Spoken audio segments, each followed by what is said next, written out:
How to edit titles and descriptions in Asana. So to start, we'll have to open our browser, search for asana.com, and then simply log into our account. After that, we'll have to go on the left part of the screen and then go under Projects option. In here, as an example, I'm going to select this HR report project. So in here, if you want to edit the title of your project, all you need to do is to select the name, and then in here, you can automatically edit the title of your project. So as an example, I'm going to change this one to year-end HR report.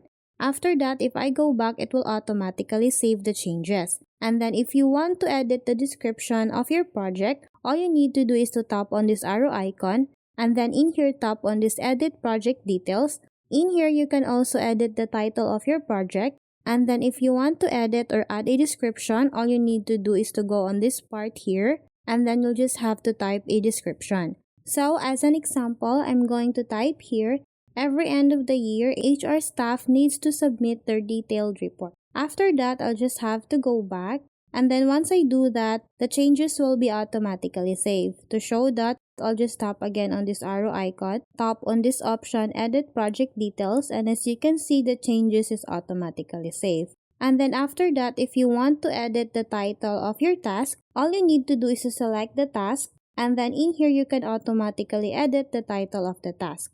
So as an example, I'm going to change this one to submit report every Tuesday. And then if we want to add or edit a description, simply open the task. And then we can also change the name or title of the task here. And then to edit or add a description, simply scroll down and then go on the description option.